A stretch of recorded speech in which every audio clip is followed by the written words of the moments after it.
Have you ever been afraid of something since childhood and always wondered why? Or visited a place for the first time and feel like you've been there before? Or maybe you have unusual birthmarks on your body and never really thought much about it. Or those times when you just met someone but seem to already know everything about them. All this and more on today's episode of Edge of Wonder. Wonder. Welcome to the Edge of Wonder. I'm your host Ben. And I'm Rob. Since pretty much we started doing this channel, we have been getting so many requests for this one on reincarnation. We've been putting it off because we didn't want to be the same as what everyone else is doing and, you know, throw up a photo of this famous actor from the 1800s who looks like Keanu Reeves. Speaking of which, I did meet him one day, but that's a whole different story. So we could do a whole series on this because, I mean, there's so much information, and there is a family that we know whose child remembers a lot of cool stuff. But she's being a little bit shy, so we're gonna keep working on her. But for this episode, we will do this in two parts on stories on reincarnation and then one about the history of it in religions, which will actually blow your mind. So if you're not sure if reincarnation exists, then wait till you hear these stories that could have you think in all new ways. These stories we're sharing are all documented and seem very real. The story of the incense maker. So one way to see what we might have reincarnated from is to see what children are interested in, or what they like to do, or what they are exceptionally good at. This can really be a very clear sign. For example, would you know how to make incense without actually learning that process? Well, at a very young age, Purnima from Sri Lanka already could describe the process for manufacturing incense, which baffled her family since none of them had any knowledge about incense or were in the business of selling it. So soon she started to give more details and told her family that she was a male incense manufacturer by the name of Jinidasa. And get this, she was struck by a bus and killed years before she was born. She was even able to provide details on the location of the man's house and the exact manner in which she was run over by the bus and died. Now her family didn't know what to think about all of this until she started talking about Jinidasa's family who lived hundreds of miles away. When Purnima finally met the man's family for the first time, she recognized all of them and even called one of Jinidasa's sister her younger sister, despite Purnima being younger than her. The girl also bore birthmarks on the left side of her chest in the same spot where Jinidasa had his fatal injuries. Now, on a side, many people say that birthmarks are from where they died in their previous life. Yeah, so there's a lot of stories and research all about this, and we'll get into it later as we continue on. But back to the story. So Purnima said, "When I saw the family, I realized that rebirth was something real." Now, this was according to Real Stories Media. The Nazi airman who died twice. All right, since the age of 3, Carl Eden had spoken of a previous life as a Nazi airman. His parents didn't believe he was truly remembering a past life, but decades later, evidence emerged that made them wonder. Eden was a railway worker in the town of Middlesbrough, northeast England. Unfortunately, he met with a tragic end in this life as well as in the alleged past life. At the age of 22, he was stabbed to death by his work colleague, Gary Vinter. When Eden was a child, he had visions of being shot down in his Nazi aircraft. In 1997, 2 years after Eden was murdered, a Dornier airplane was unearthed only a few hundred yards from the site of Eden's death. In 2002, local newspaper The Gazette reported that a local historian had found a photo of the Nazi airman Heinrich Richter, who crashed and died in that Dornier. Now, the weird thing is that Richter and Eden were strikingly similar in appearance, but this isn't the only odd thing. The airman's leg had been severed in the crash, and a birthmark was visible on Eden's leg, just where it would have been severed in his purported past life, again showing that the birthmark theory seems to be very real. So Richter had been following the rail line when he was killed, just as Eden had been, though for different purposes. Eden's mother, Val, began to wonder whether her son was actually reincarnated, as he told her. She told the Gazette, "There are just too many strange coincidences, and I think if Carl was here, he'd be saying, 'Do you believe me now?'" Because he was dead at that point. Yeah, exactly. Gone with the wind. Lee was only 2.5 years old when he started talking about his other mommy. When he was 3.5, he started becoming upset because he couldn't go to his other house to get back to work. This, of course, would confuse any parent, but it didn't just stop there. Soon, Lee started to say that his middle name was Ko, though it wasn't, and that his birthday was June 26th, though it was actually June 21st. He said he had a daughter named Jennifer. I mean, this kid's only 3.5 years old. And soon, young Lee started to develop an obsession with Hollywood because, well, that's where he said he lived. Wondering if he was really talking about his past life, his parents asked him what he did in Hollywood. He told them that he was busy making movies. They asked if he acted, and he said he didn't. He said he wrote movies. They started to name off some movies, and about the 5th one in, they named Gone with the Wind. Lee said, yes, that was my movie. I wrote that movie.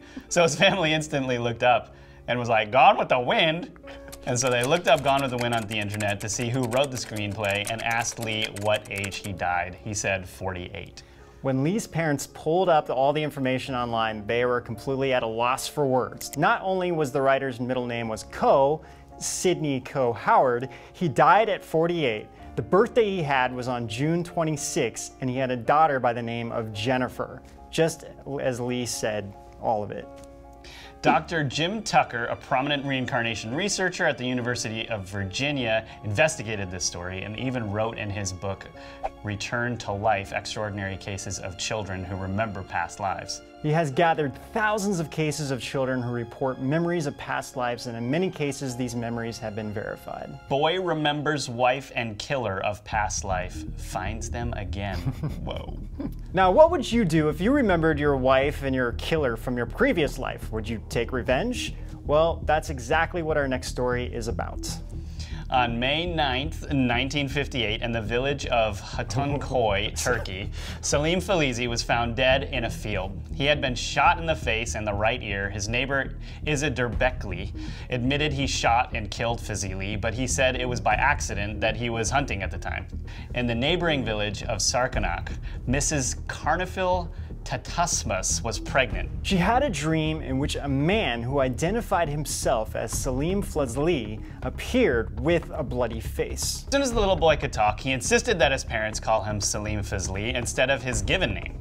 He said that he was the reincarnation of Fazli, and he remembered the names of people from Fazli's life, as well as many details from his life, which were later verified by Fazli's widow. When the boy was 4 years old, he walked into Fezli's home and told Fezli's widow, I am Salim. You are my wife, Katibe. He remembered intimate details of their life together and the names of their children. He visited her often, still treating Katibe as his wife, and even Fezli's grown children as his own children. The boy claimed that Derbekli had intentionally killed him over a dispute over Fezli's mule grazing in Derbekli's field. Derbekli maintained it was an accident, however. The boy would throw stones at Derbekli whenever he saw him, but as he got a bit older, he stopped talking about violent revenge on him. Thankfully. 3-year-olds can be dangerous. German therapist Trutz Hardow told this story in his book, Children Who Have Lived Before Reincarnation Today. He recounts the story witnessed by the late Dr. Ian Stevenson, who was a leading researcher at the University of Virginia's School of Medicine on the topic of reincarnation. Reborn. This is a cool story. As twins. So this one is very interesting and probably my favorite story. In 1957, Joanna and Jacqueline Pollock were walking together to church when they were hit by an oncoming car and were both killed. Devastated, their parents carried on, but wanting nothing more than to have them back. Their father, John, declared that soon they will have a set of girls, but of course, no one believed him. Then, to everyone's surprise, Florence, their mother, was pregnant again, and not only with one child, but 2 girls. John also kept insisting that their girls would reincarnate, even though Florence was, of course, very skeptical. However, after they were born, they already noticed similarities. Jennifer had a white line across her forehead in the exact same spot that Jacqueline had a scar. The other interesting thing is that she had the same birthmark that Jacqueline had. The parents increasingly grew more and more convinced their current daughters were their first daughters. The family moved when the twins were only babies and went back to their hometown after they were about 4. Jennifer and Jillian were able to point out landmarks that Jacqueline and Joanna had been familiar with, and even the school that they had formerly attended. The girls were also able to correctly name all of the dolls and stuffed animals that belonged to them in their former life. Their parents never shared any information with them. They wanted to see if they were former daughters or not. The biggest thing out of all of this was their reoccurring nightmare about being hit by a car. When they would see an oncoming car coming at them in traffic, they would yell, "The car's coming to get us!" From this point on, their parents were fully convinced their daughters Jillian and Jennifer were Joanna and Jacqueline. As the twins grew older, they slowly forgot about their previous lives and couldn't remember much after that. Famous people who remember their past lives. I'm waiting for the part we get to Sylvester Stallone. Okay, so the first is Phil Collins. Did you guys know that famous singer Phil Collins remembers his past life during the Battle of Alamo? You mean to say it remembers the Alamo? Oh my goodness, Ben. King of grandpa jokes. That was so bad. Well, believe it or not, he does have one of the largest collections of artifacts and documents related to the 1836 battle where James Bowie, William Travis, and the famed Davy Crockett fell to the Mexican invaders. I wonder if he really was Davy Crockett. So the real interesting thing is that during his childhood, he would play with toy soldiers while reenacting the famous battle at the Alamo, and had an inexplicable urge to burn them. It's just well, weird. I definitely burned my G.I. Joe guys too, which wasn't that weird at all. I guess so, I did too. That magnifying glass that I would... or strap a firecracker on it and throw it. At a neighbor. Just kidding. But it wasn't until years later that Collins found out that the Mexican general ordered the bodies of the defenders to be cremated. So you guys want to hear what's something kind of cool? So Collins actually has photographs of the Alamo that has glowing orbs in it. Hey, yo, so the next one is Sylvester Stallone. All right, so aside from playing his alter ego Rocky Balboa, Sylvester Stallone said that he had a strong affinity with the wolf and that he lost his head in the French Revolution. I mean, literally lost his head. So in 1982 interview with Stallone in People magazine, he said, "I'd been reading about the Jacobins, the political radicals of the French Revolution and that period, and when somebody at the party said how awful it must be to be guillotined, I found myself saying, oh no, it doesn't hurt. You don't feel anything except your head hits a basket and that's it." That's pretty good. My friend said, "You're ill, Stallone, but perhaps I truly felt I knew what I was talking about." Right, Adrian? All right, that's enough quoting Sylvester in that accent. That's pretty good. So when Stallone was asked what he would like to come back as, he said, without question, "I'd like to come back as a heavyweight champion of the world." Well, isn't that cute? So the next is Napoleon Bonaparte. Napoleon Bonaparte is famous for conquering much of Europe in the early 19th century. He visualized himself as an heir of the Roman emperors and even imitated the mannerisms of an emperor. However, Napoleon had a deep fascination with King Charlemagne, who was the king from 750s to about 800 AD. And he is considered the father of Europe. And even on his coronation, he had his crown look similar to what Charlemagne had worn. He also had Charlemagne's exact sword used at the ceremony. However, this doesn't seem to be an ordinary fascination. Napoleon also regarded himself as the reincarnation of Charlemagne. In 1809, Napoleon told the papal representatives that in a previous life, he was Charlemagne. So, George S. Patton. So we already covered him on a Third Eye episode, and if you haven't seen it, make sure to check it out. But one person who seems to remember more of his past lives and with great detail than most people, General George S. Patton, who was the great general during World War II. He wrote a book of poems titled Through a Glass Darkly, where he describes many of his past lives and how he fought in all of them, with first fighting alongside Alexander the Great at the Siege of Tyre. He then writes about another incarnation where he slayed Parthians with his gladius, a sword approximately 32 inches long, and then he said he was a Viking warrior on his way to Valhalla. Then his next life, he was a French knight fighting the English under Edward III, most notably at Crecy. And then Patton said he was a Scottish Highlander during the Third English Civil War, supporting the Stuarts after the death of Charles I. In one of his last visions he was Joachim Murat, who was one of Napoleon's marshals and one of the most capable cavalry officers and leaders in the service to the French emperor. And of course, there's the whole theory out there that he is now reincarnated as, yes, President Trump. Well, they kind of do look alike. They do. But flash that. All right, so anyway, what do you guys think? These were some really amazing stories, right? There's so many more, but we have to end it here. So, Ben, what do you think? Well, actually, you know, I never really believed too much in past lives, and it wasn't until kind of recently where I started kind of having an idea where I thought I might actually know what some of mine are, where then I was like, wow, I think this might actually exist. But you know, the very first books I ever checked out of the library were, I was like in 2nd grade. It was The Lost City of Atlantis and about the Bermuda Triangle.